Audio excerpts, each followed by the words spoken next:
Welcome to Standing on the Edge with DJ Randy on BFAM 109.6. Today is Thursday, September 23rd, and today we'll talk about changing demographics on the edge of the coin. We also have the topic of silly questions during Think Like the Rich, and today's personal story will be the hardest parts about owning your own business, part 4. Finally, we'll finish off the show with what would happen if. I need your help. I'm in need of sponsors. If you love the content that I'm able to go ahead and give you and would like to see this show continue, consider becoming a partial sponsor of Standing on the Edge. I've set up a GoFundMe page and will be sharing it via Facebook. It is labeled Standing on the Edge, and if you need the link, just send me an email at joinmeattheedge@gmail.com. Double T's, double E's, just like always. Joinmeattheedge@gmail.com. Or you can telephone the station at 678-383-4378 with your contact information so I can go ahead and get that to you personally. You are listening to Standing on the Edge. When we come back, it's time for The Edge of the Coin here on BFAM 109.6. Back to the show. The Edge of the Coin is brought to you by the CS Media Group. We provide the outstanding talent and you get the extraordinary entertainment. The Edge of the Coin is a segment that shows a way of opening up our mindsets and allows us to explore both sides of any situation. We're going to jump right into today's topic, which is changing demographics. Changing demographics. Now, for those of you that are unaware, which is probably not very many of you in the business world, but for those of you that are unaware of what demographics are, let me kind of give you in a nutshell what happens, okay? Demographics are basically people. But it's more than just people. It's people that do certain things, people that buy certain things, people that are a certain age, whether or not they are male or female, want to be male or female, if they have a sexual tendency, if they have another type of preference, whatever. The demographic is what explains that particular thing that you're looking to find out. That's what you want as a business person. It's also what you want as a regular person. It's also what you want pretty much just showing up in life. I mean, there are 5-year-old kids that understand demographics that just don't, that some adults don't get also. And before you go, wait a minute, that's not true, think of it this way. How often does a child walk up to a stranger and say, hey, I want you to buy me that $5 piece of candy or toy or $35 toy? Doesn't happen. They know the demographics. They know that mom and dad are most likely the ones that are having the money. And so they go to mom and dad. Boom. Hey, I want this toy. Demographics right there. Now, for those of you that are trying to figure out why I'm going ahead and bringing this up as a subject in the first place, it's because it's really super important for anything that you need to go ahead and succeed in your business endeavor, in your business life, in whatever it is that you want. But we're going to go ahead and keep it as business since this is a business type show. The demographics right now are not looking good. If you follow the pundits, if you follow the gurus, if you follow whatever, something like that, the demographics are going down the toilet, okay? And so let me kind of clarify that. Let's go ahead and take the biggest group of Americans that we have in the United States. And this is true pretty much all over the world, also in most countries too, okay? That's the people that are aged right now anywhere between 60 and up to death. Now, death, of course, sometimes can come much earlier than that, depending on what's going on. But for the most part, I'm talking about the people that are aged 60 and above. The demographics right now that most of the gurus will label them as are the baby boomer generation or baby boom generation. And those are the ones that basically went ahead and were born immediately following World War II. That was the hugest boom of population at any time in the world in history. And why? Because we just got finished with a world war. We just got finished with a mass slaughter of a whole generation of people prior to that. And we wanted to go ahead and say, hell no, we won't take it. let's go ahead and find a way to get our footing back on solid ground again. And we were happy, we were celebrating, we had gone and won the war, if you were anybody besides Spain, Germany, and Italy, and Japan for that matter. Um, and we went, yay, let's celebrate. What happens? The first thing you do, you get drunk, you find a girl, and bam, next thing you know, 9 months later, we have a huge baby boom generation. And then we figured out, okay, well, we got to go ahead and find a way to be able to house all this new people that are coming up that are going on. And so they went ahead and purchased their starter homes, and they went ahead and boom, had a second person, had a second little child coming along the way, and a third, and a fourth. And there were some times that it even happened with 5 and 6 children as it was going along. Now, interestingly enough, previous to the baby boom generation, there were a lot of times that women would have children in the 2, 3, 4, and 5 category, much more so than in the baby boomer generation, but it just wasn't quite as prevalent. It wasn't quite as well announced, and people didn't realize what was going on. But all of a sudden, the baby boomer generation, it was because we had such a mass slaughter during that last war, and wham, here they come, and they've made up for it plus. Well, guess what? All of those baby boomer generation people are now on the downhill slide. And I'm sorry to say it because I love you guys. I really do. You've got the best stories to tell. You're the funniest people to talk to. You've definitely got the wisdom going into anything and everything, and you've lived through so much change. I mean, it's incredible to be able to go ahead and talk to you guys. If you ever get a chance to go ahead and talk to somebody, I highly recommend you do so because they will definitely open your eyes to make sure that you see the world in a different way. But what happens? The baby boomer generation, like I said, is sliding downhill, which means that basically right now, anybody in business, if you are catering to those people, you've got anywhere between the next 10 to 15 years maximum to be able to go ahead and collect anything off of them. And every year, that generation gets smaller and smaller and smaller. Now, the government is horrified at this. Why? Because they're the ones that funded our country for the last 60 years. They funded our country for the last 60 years. All of the major taxes that came out of them. All of the boom in real estate came out of them. All of the boom in the stock markets and the bust as well came out of them. The 401k came out of their funding. I mean, you name it, they basically went ahead and paid for everything in this country.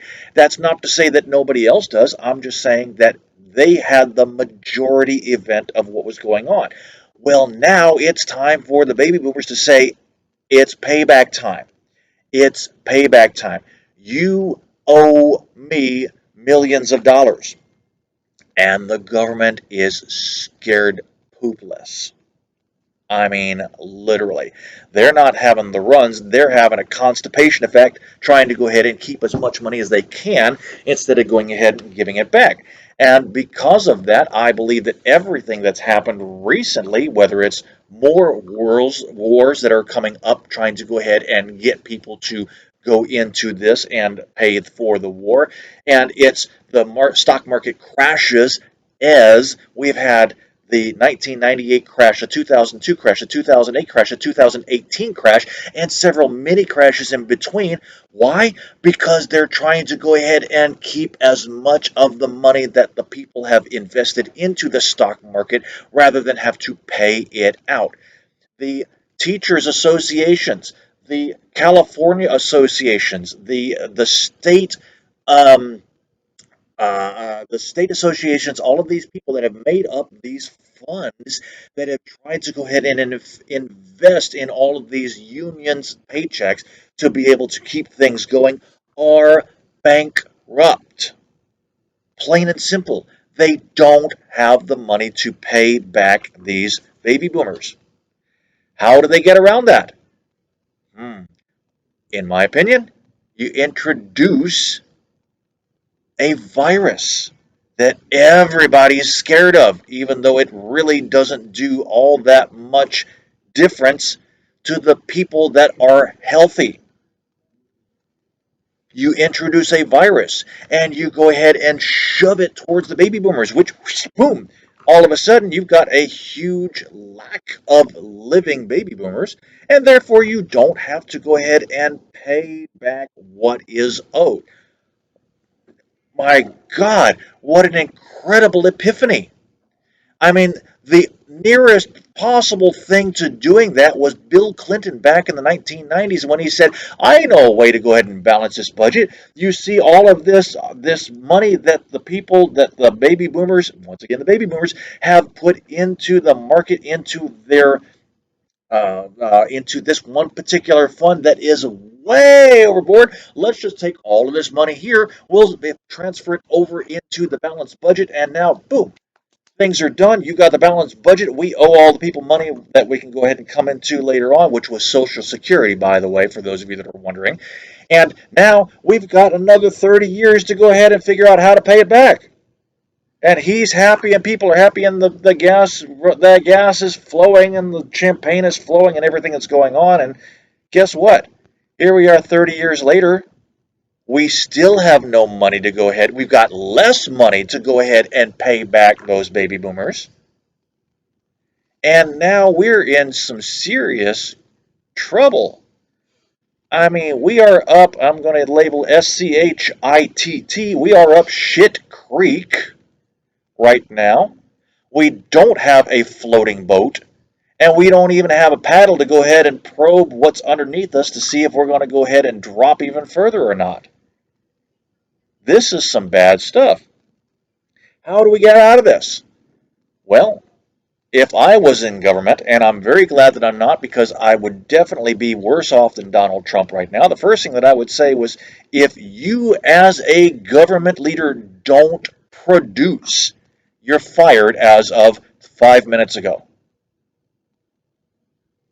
And they would come back and ask me, well, how can we produce? And I'll say, you show me right now what you've done in the last, I'll even make it generous. You show me what you've done in the last year that has made your state income. And if you have a positive income versus a negative income, you get to keep your job. And then you get to go ahead and do the exact same thing from now on with no paycheck. Because that paycheck of yours is going to go straight back into your state. Plain and simple. You want to go ahead and play, you've definitely got to pay. That's how it is. And like I said, I would be the most unpopular person in government right now. Most definitely. And for those of you that are wondering, Donald Trump never took a paycheck.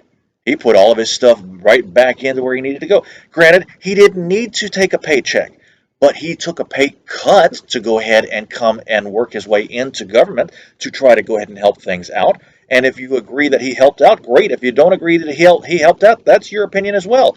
That doesn't matter to me one way or another. My point is this: if you're not going to participate, you can no longer sit on the sidelines and expect money. Unfortunately, the reverse is true, because there are so many government people out there right now that are going, well, we got to help out the people that are doing nothing. We got to help out the people that are doing nothing. I want to know what you're doing to help out the people that are doing something, because it sure doesn't seem to me like it's a hell of a lot. Demographics are very important. For those of you in business, here's the big thing, the big takeaway. I want you to understand this, okay?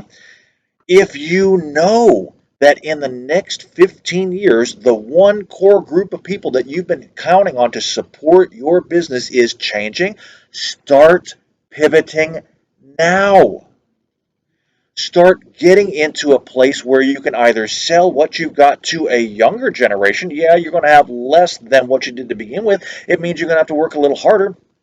But you've also got an opportunity now to go ahead and start investing into other areas that you never would have thought about in the first place. I had a guy that I was watching just yesterday was on a video. It said, oh, if you go ahead, if you're an investor into real estate and you're expecting real estate to go ahead and appreciate, you don't want to invest in these markets. Why? Because the demographics say that people are dying and nobody wants to talk about it. Okay, well, yeah, that might be true. But if you're a smart real estate investor and you know that the markets that people are dying in are still markets that everybody else wants to go ahead and be in, why wouldn't you invest in it? But you can go ahead and wait until the prices crash, the prices come down, and start over again and ride that wave up versus trying to go ahead and jump into it now and hope that it stays where you're at. That's just going to be plain stupid. I don't care who you are. So think of it this way: the edge of the coin has three sides. I want you to be on, or excuse me, the coin has three sides. I want you to be on the edge of the coin so you can see both sides of that coin. All right. And the coin is that demographics on one side, people are dying. Demographics on the other side, you've got another group coming up that's not quite as big, but it is going to need some assistance as well. If you know when to jump off of the coin to the other side, you can continue your trend, even if it means you've got to go ahead and flip spaces, or you've got to go ahead and flip your prices and do something else, or you've got to do a little more work. Now, that begs me to ask this question. Do you have a business question you're researching and you just can't quite get the answer that you want, but you don't want to look stupid by asking it? Is your internet search giving you 10 million different ways to look at what you don't want to know? I want to know. I want to help. I want to help you. Just simply send me, DJ Randy, an email to joinmeattheedge@gmail.com, or you can telephone the station at 678-383-4378, and I'll answer your question on the air or get back to you very quickly with an answer if I don't know it. Once again, that email is joinmeattheedge@gmail.com. You are listening to Standing on the Edge. When we come back, it's time to think like the rich here on BFAM 109.6. Think Like the Rich is brought to you by Hers Decadence, offering luxurious, I love that word, luxurious refreshment for your body inside and out. You need to treat your body and that of your lover to a bit of luxury from Hers. You can find out what's available by emailing Heather at hersdecadence@gmail.com. Now, Think Like the Rich is a segment designed to help everyone think past their circumstances and encourage a different course of action. Today's topic is silly questions. Everybody asks silly questions at some point in their life. Everybody asks silly questions. I don't care who you are. I don't care how old you are. I don't care whether you're just born, whether you're just dying. You still ask a silly question. For those of you wondering, how can a person that is just born ask a silly question? Well, the silly question is this: can I get some food? I'm hungry. That's your silly question. Of course you can get some food. As long as I know you're hungry, I'll go ahead and pop you right on. You go ahead and get you on the bottle, or you get you on the, your mama or something like that, and we'll get you taken care of. Because nobody wants you to die. They don't. If you're on your deathbed, your silly question might be something like this: Can can I can I can I get you to do me a favor? I want you to run out and I want you to go ahead and get me a cigarette. Okay, well, that might be a silly question because if you're dying of emphysema, why the hell would you want a cigarette in the first place? But that's up to you. Silly question, no big deal. But what I'm talking about right now pertains once again to businesses and rich people and poor people and everybody else in between as well, and it's mainly in the category of sales. Everybody sells, okay? I don't care who you are. You got to sell yourself to get a date. You got to sell yourself to get a piece of candy. You got to sell yourself to go ahead and get the bank to approve a loan for you to buy a house or a business or whatever, something like that. You got to sell yourself to the person that you're trying to get to invest in your company. Do any of those people that you're trying to sell to want to hear a silly question? Hell no, they don't. So for those of you that are wondering, well, I don't ever ask silly questions, let me ask you this, and you tell me if you believe that it's a silly question or not, okay?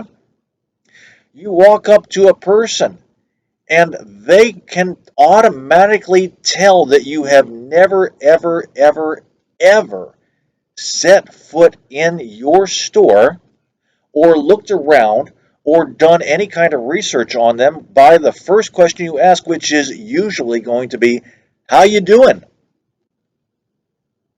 Talk about a silly question. How you doing? Okay? Well, You know, that rate's right up there with me going to the doctor's office and the doctor's saying, okay, tell me why you're here. Fool, I'm in pain. That's why I'm here. I wouldn't be here if I wasn't in pain. Okay, you walk into a person's store and you say, how you doing? They're going to look at you going, you interrupted my work for that question? Talk about a silly question. They might not tell you that, but they're certainly looking at you and thinking about that in the back of their mind, going, "You interrupted me and my important business meeting, or am I getting to try to push this stock out that I've only got till 5 o'clock today to get it out, and they only told me at 9 o'clock this morning that I have to push it out, and you want me to tell you how I'm doing?" I can already tell you that right now I don't want to talk to you. Silly questions. Think of it this way. If you put yourself in their shoes, in their situation, doing whatever it was, and somebody came up to you that you didn't know and asked you a question that was going to interrupt you, would you consider it silly? Yes. Very simple. So why don't you take a moment and go, okay, since that's the case, let's think up a better question. Something along the lines that let's go to I'm going to Dave. I'm going to Dave and say, Dave, I want to go ahead and put myself onto your radio show. I'm not going to go up to Dave and say, hey, Dave, I know you're in the middle of a radio show. How you doing today? I want to go ahead and he's going, I'm in the middle of processing a show. I don't have time to talk. Call me later on. But if I call him, even if it's in the middle of his show, and say, Dave, I know you're busy. I just have a quick question. Can I schedule a time to talk to you later on about possible radio show? He'll say, hell yeah, give me your number. I'll write it down, hang up, call me back a little bit later. And that's exactly how it works. That's if you're in a sales position of any kind, that is no longer a stupid question. That's a question they are willing to answer. Now, if you follow it up with another wonderful question that they are willing to answer that gets you closer to your sale, you are so much better. So once again, when you call them back, the last thing you should do is say, "Hey, Dave, how you doing?" You've already proved it's a stupid question. It's a silly question. Move on to the next question. Hey, Dave, thanks for taking my call earlier. I know you were busy. I would like to know this. What is the one thing you need to make your business better? It makes Dave think. He's not going to come right back out immediately and say, well, I need more business. And if he does, he's already thought about that question anyway, which is a good thing. Either way, he can go ahead and tell you something that's going to either A, qualify you for making a sale, which hopefully 9 times out of 10 should, or B, tell you right then and there that you're out of his league or he's out of your league and you need to go ahead and exit the building stage left very quickly. If you are trying to sell Dave a car, well, you can still get around the I need more business answer to the previous question and still possibly sell him a car by coming at him by saying this. Well, have you considered doing a wraparound advertisement on your car? Believe it or not, our car company works with another company that does exactly that. And again, that opens up a conversation to you that might or might not lead you to where you want to go, but it definitely allows you to continue that conversation better. And for those of you that are in sales and think that sales is nothing more than I offer something, you buy it or you don't buy it, you're sadly mistaken. I'm sadly mistaken because for the longest time I thought exactly the same thing. If I had something that I wanted to go ahead and sell you, your choice was yes or no. Well, 9 times out of 10 at that point, the answer is no.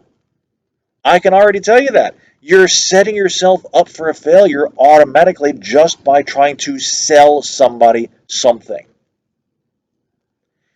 There's a reason why, if you take a look in so many colleges, if you take a look in so many industries, if you take a look in so many different job opportunities, sales and marketing are almost always placed together. And if they're not, they should be. Why? Because you have to market the sale that you want to sell.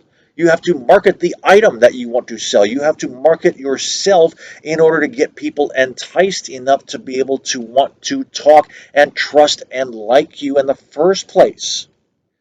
Which means that myself as a salesperson can no longer stop at being just a salesperson. I will fail. I have failed immensely many times doing just that. Now I've got to go out and I've got to talk to people and convince them first that they want to be able to do business with me. Then I've got to do business. It's a three-pronged structure. It's almost like a trident that the god of the seas would use. Poseidon, I think, was his name. He would have to go ahead and use it to go ahead and spear a fish. Why? Because if you're underwater, things look differently. If you're on top of the water looking down into the water, it looks differently. And chances are, where you see the fish right in front of you, it's off to one side or the other, actually, for real. And so you're much more likely to spear the fish going down with a three-prong straight down than you would if you had had one single tiny spear that went ahead and did the same thing. This is the same way in sales. You've got to make sure you set yourself up for more than just one avenue of success, because you never know that where you're driving is going to take you in exactly that same direction, because you don't know if there's a pothole ahead of you that you're going to have to swerve around. I know I'm using a lot of analogies, I always do, but this is still the truth. So you've got to be able to go ahead and stop asking silly questions. Find out, make a list for yourself. You got to do the work, because if you don't do it, you're good. Like I said, going to set yourself for failure almost every time anyway. There's always somebody out there that's going to say yes the first time, always, but they're not always going to be in front of you. So, if you set yourself up for success by making yourself a list of 10 or 15 questions that are not silly questions, things that don't involve the weather, things that don't involve the how people are doing, things that don't involve what's going on in front of them right there, things that don't involve complaints, but sets you up for another opportunity to get in front of them, you've done yourself a great deal. Now, here's a statistic I want you to remember. This is average. This is for average people. This is for average salespeople. My advice, of course, is not be average, but you got to start out this way to figure it out. All right? The average person will actually go ahead and buy from you after the fourth time that you've placed yourself in front of them. You've got to set yourself up to in front of them four times before they're even willing to go ahead and purchase something from you. Most salespeople stop after time one. Most decent salespeople stop after time three. The good salespeople will continue on to the fourth. The great salespeople will continue until they know there's absolutely no possible way that they're going to get a sales from you, because you've said no. And even then, they're going to consider that no as a not right now. They'd rather get the no out flat to begin with so they can move on to something else and continue to go ahead and keep you on the back burner so they can come back to you later on. But think of it this way.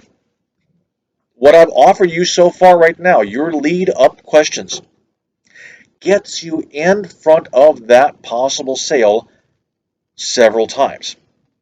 So once again, my first lead in to Dave was, Dave, I know you're busy. Can I set up a time to meet with you or call you back? When I call him back, I then tell Dave, hey, and this is number two, I say, hey, Dave, Thanks for taking my call. I know you were busy earlier. I want to go ahead and get together and talk about how to go ahead and move on to this next thing.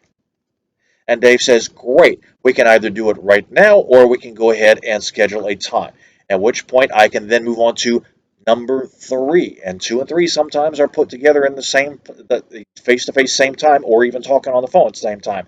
But number three is this: Dave, have you considered doing this or have you considered taking care of that? That's number three right there.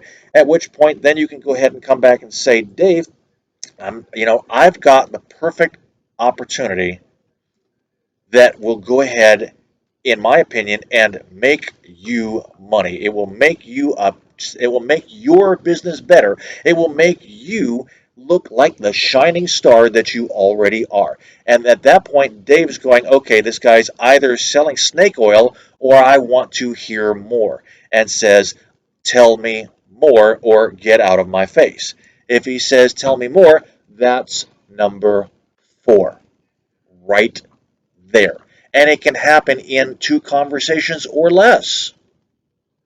That's still four opportunities you put yourself in front of Dave, in front of that person, in front of wherever you want to be. And you didn't have to really do all that much extra work except think up non-silly questions. I already gave you one. I gave you a scenario. It's up to you to figure out the rest. You are listening to Standing on the Edge. When we come back, it's time for Tales from the Edge here on BFAM 109.6. To the show. Tales from the Edge is brought to you by HRS Foundation, investing in future generations to ensure a better tomorrow.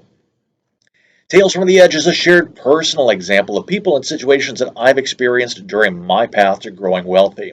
Today's story is the hardest part about owning your own business, part 4, also known as Boy Did I Screw Up. And emphasis on the screw up part. And this happens constantly in life. As all of my situations that I talk about do, we all screw up royally. I mean, seriously, to where there's a term in a couple of terms, one in the military that I know of for sure that they absolutely love. It's called FUBAR.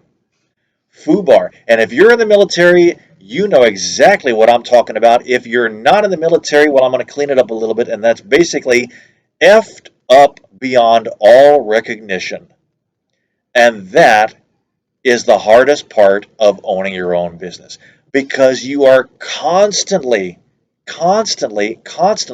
having to be aware of, number one, where you are in your situation, what you've just said, whether or not you're blowing somebody off and or doing every possible thing correct. I had myself in a situation like that last night because I messed up on one simple statement. My business is, of course, being a DJ. Part of the DJ is hosting events such as Team Trivia. And I was hosting a Team Trivia event last night, by the way. I will be hosting another one tonight out in Dallas, Georgia at the Cedar Crest Grill. Come join me at 7 o'clock if you want to go ahead and have a great time. But last night I was hosting a Team Trivia event. And the very final question, right beforehand, I went ahead and went over the scores. We had two challengers who went ahead and got their scores changed slightly. But I didn't go ahead and let the other people know that the scores had changed. I just went ahead and said, we've got things straightened out. Why? Because I made an ass out of myself by assuming that what was going to happen was the final question was that somebody was going to bid more than zero for their final answer. And it didn't happen. Every single answer came back with a bid of zero. That wasn't the stupid part. The stupid part was I went ahead and said, well, it looks like everybody bid zero.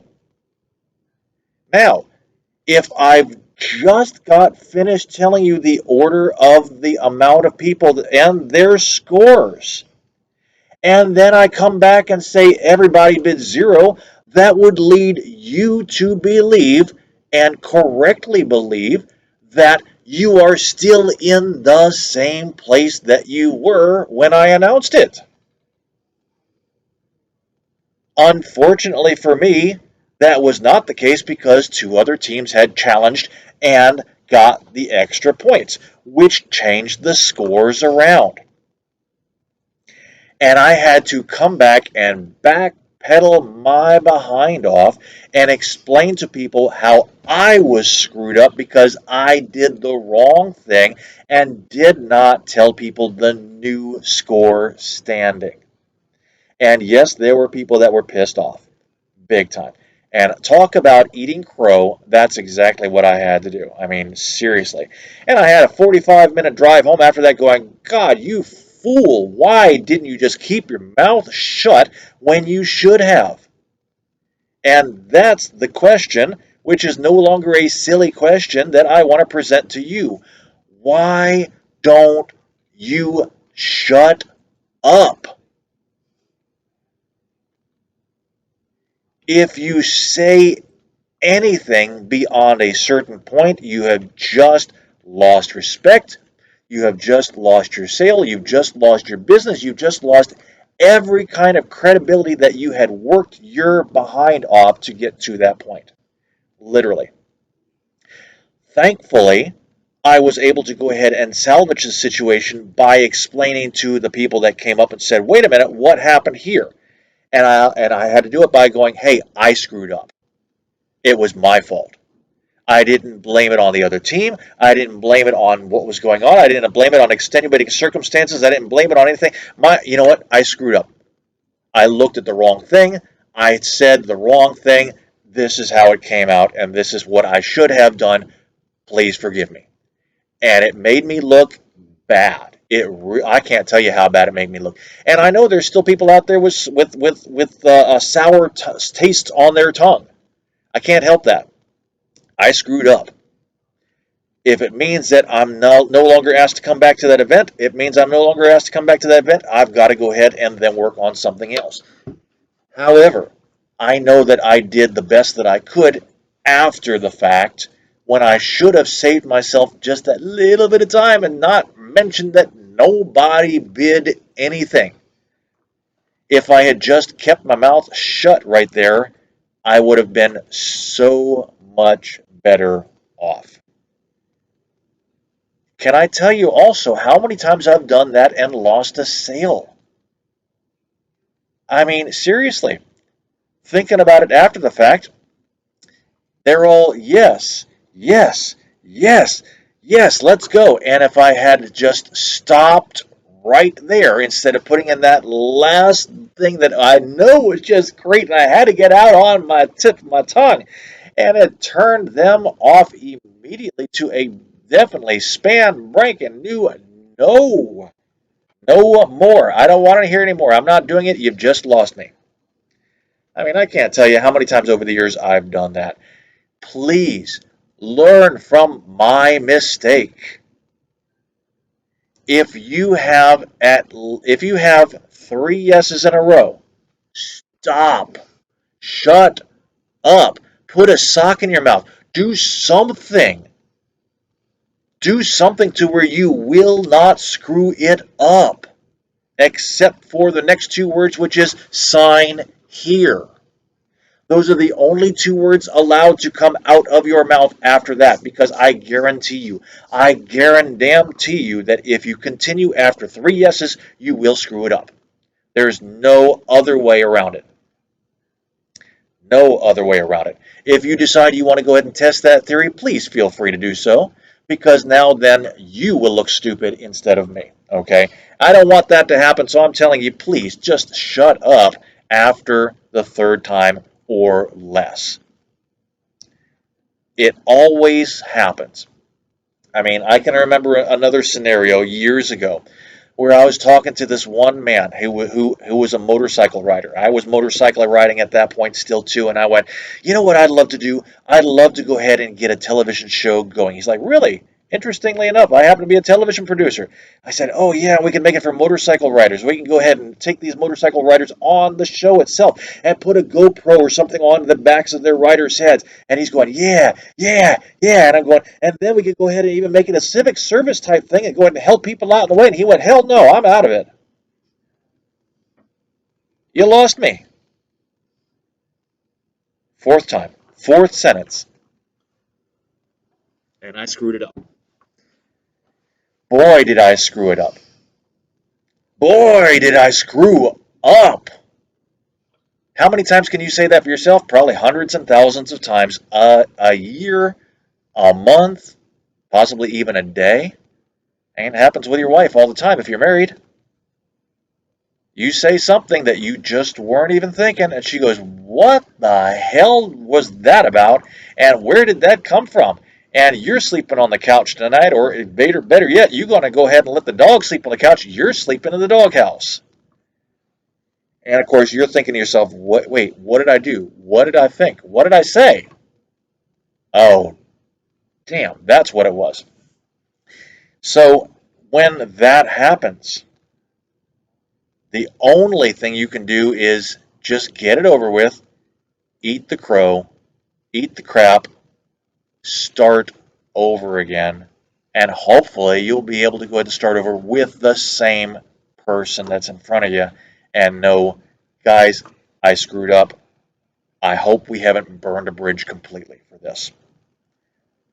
If you can do that, then you will be so much better off than you were previous. If you can do that, you will put yourself in a situation next time that will get you so much quicker to the yes, so much quicker to the signing, so much quicker to the whatever. And if you go ahead and you take everything that I've said so far, such as asking non-silly questions, and then putting yourself at a point where they're gonna say yes, they have to say yes, they've got no other choice but to say yes, and then, even better than that, give them the opportunity to go ahead and say yes because you are the perfect answer to that. How can you lose unless you go further and give them that opportunity to do so? You can't. You really can't. So let's go ahead and give you a scenario. We're going to go ahead and give you a hypothetical scenario. I've already used Dave for this, so I'm not going to use him this time, okay? I'm going to go ahead and say I'm going to move out to let's go to a civic club. Yeah, that'll work. We're going to go to a civic club. Now, you've had to go ahead and start doing your homework. So we're going to take you from the beginning of the process all the way to the end here, okay? You have to go ahead and figure out, number one, who you want to talk to. Well, you don't know anything about civic services, so the first thing you do is you go ahead and Google up civic services. And you come up with about 1,000 or more different possibilities. Anything from Kiwanis to the Moose Club, to the Elk Club, to the Chamber of Commerce, you name it, it's out there, literally.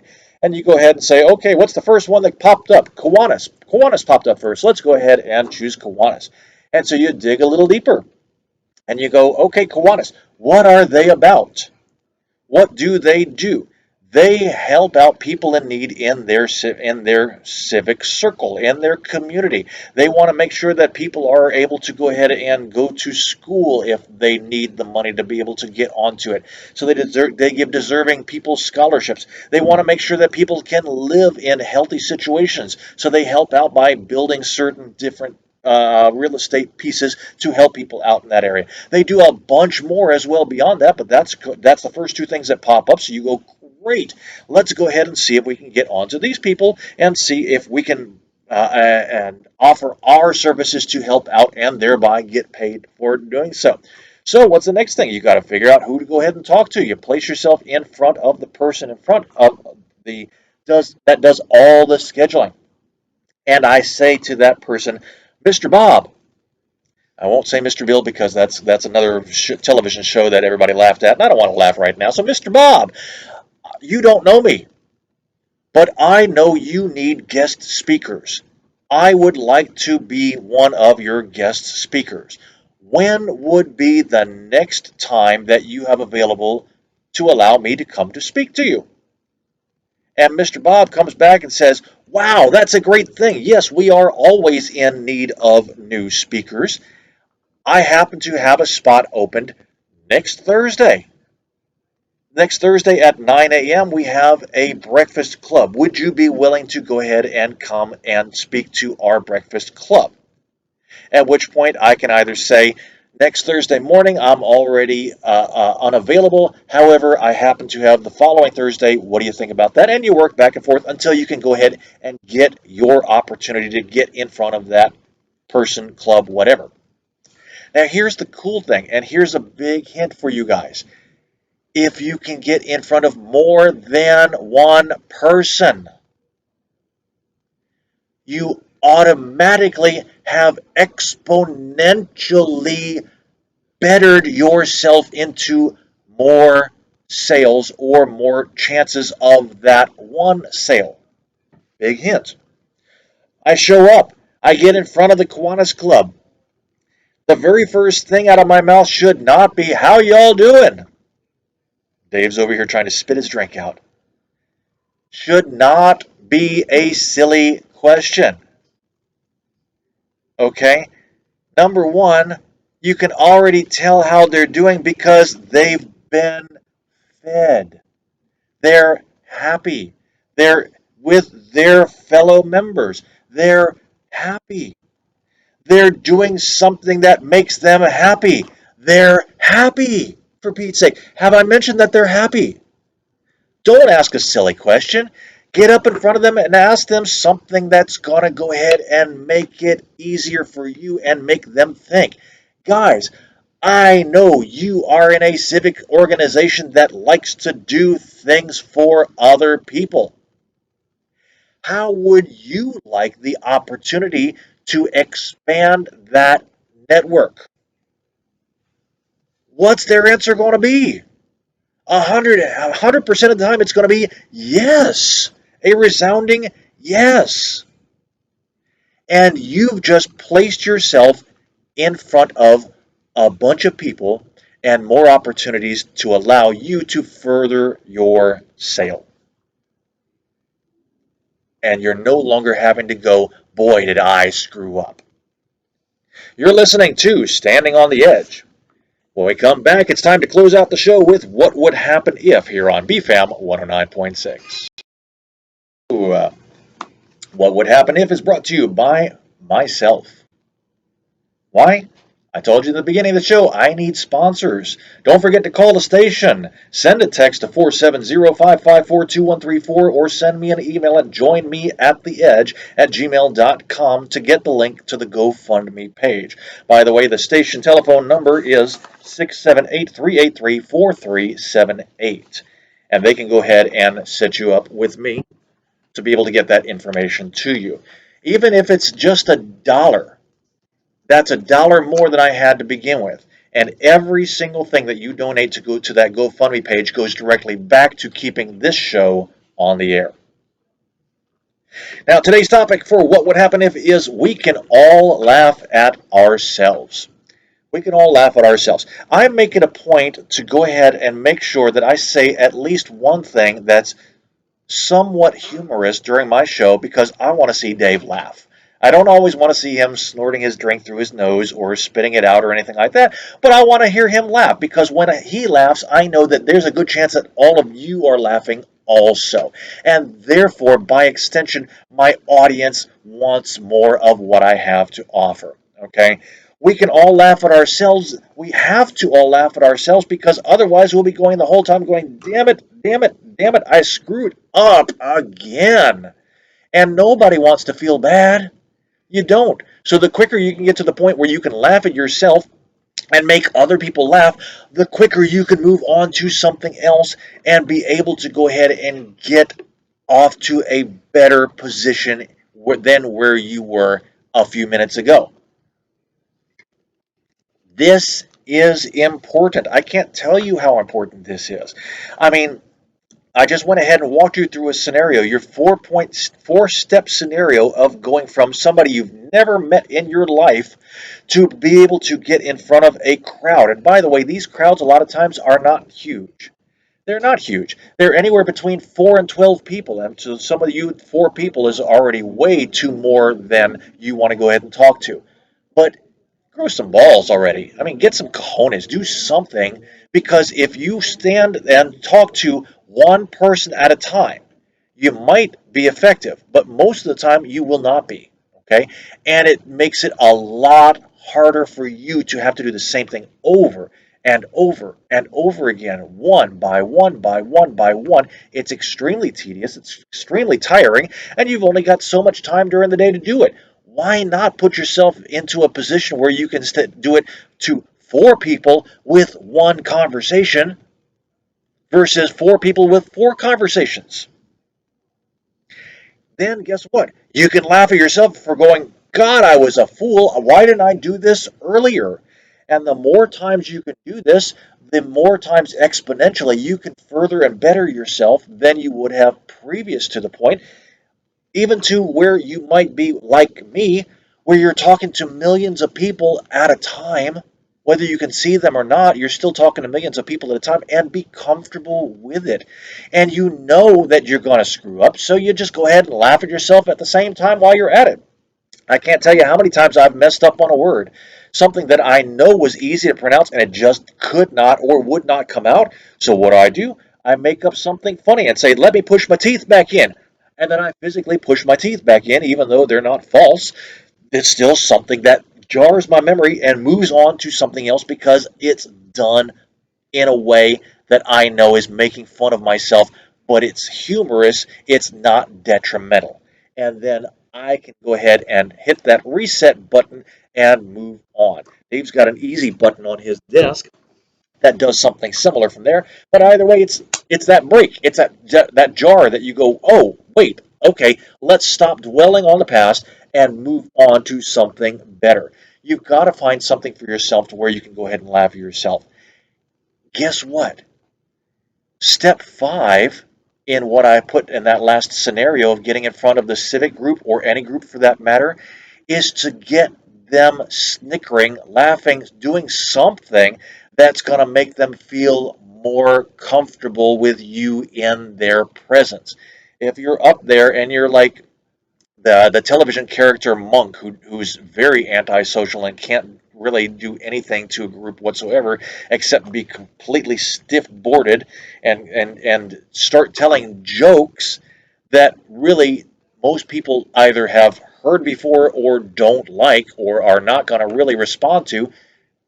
You don't They're not going to ask you back. They're not going to be willing to go ahead and give you a sale. They're not going to be willing to be comfortable in your presence, and you're going to be fighting the whole way trying to go ahead and walk upstream against a current that's flowing against you. Not a good scenario. So if you've already got yourself up there and you're in front of the group, and I'm going to go ahead and let you know this can be scary. Yes. Okay, it can be scary as all get out. And so just be honest with the group. Make it funny. You can tell that group, hey guys, I know you're in a position to help other people. Right now, I need your help because I'm scared as hell being up here in front of you, and I'm holding an imaginary microphone in front of my hand because this is who I'm talking to. Okay, I'm scared as hell going up here right now. I'm standing in one place, but I feel like I'm vibrating to the other side of the floor. This then automatically breaks the ice. It does, because number one, you've got out the biggest problem that you've got, and you've asked them for help. They've already said, we'll go ahead and let you keep on going because they haven't booed you off the stage. This is a huge yes right there. And even better, they've already said yes to you, which means that you are much more likely to get another yes from them, which gets you closer to sign here on the dotted line. And that's the best yes of all that you can go ahead and get. If you go ahead and make it where it's not funny, You can tell immediately, literally in the first 5 seconds, whether or not you're not going to be able to do what you came there to do. Why? Because one of the first things you're going to see is a frown or a blank face. The second thing you're going to see nearly 10 seconds after that is somebody looking at their watch. And then you're going to find a third person looking at their watch 2 seconds after that. And that's the death knell. And if you don't believe me, just take a look at any of the clips that Biden does when he's out in a group of people as well, and he's not interested in being there. His watch comes up several times within a minute, several times. And I don't care how many times he says, well, I was just trying to figure something out, or I was trying to... No, I'm sorry. Plain and simple. If you're bored, you're going to look at your watch. You're going to look at something that distracts you from whatever is in front of you that's more interesting. Plain and simple. And if you're trying to sell something to somebody and you've put yourself in a situation to where you can automatically tell that they're not interested in you, the best thing, I guarantee you, the best thing you can do is say, guys, look, obviously I'm not what you need. Obviously I'm not holding your attention. I'm going to make it better on you and say, let's cut it short now, and I will take my loss and walk away. Thank you for your time. And that's done three things. Three things automatically. First of all, it's acknowledged what they're doing. Secondly, it has given you tons of street credibility. Tons immediately. Because their respect for you has gone up immensely. And the third thing that's happened is they are then at least somewhat willing to have you do a second try. It gives you another opportunity. Those are the three things that automatically happens. It won't be with everybody in the group, but at least there's somebody out there that's willing to let you try again because you've done the honest thing. You've done the one thing that's brought to the forefront what's wrong. And you've been willing to admit it. I can't tell you how often that saved my bacon. I mean, heck, I told you, it saved my bacon last night because I screwed up. I screwed up royally, and I said, it was my fault. I'm sorry.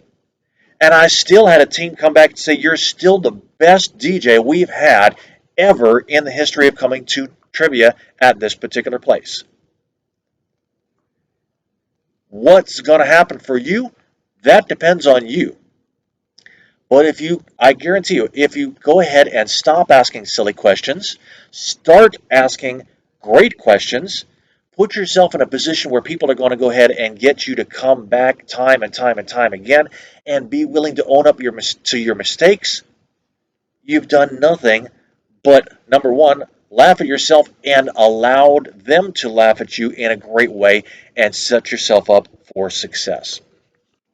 Here's a shout out to my sponsors. They are DJR Entertainment, Hers Decadence, the CS Media Group, and today, unfortunately, myself.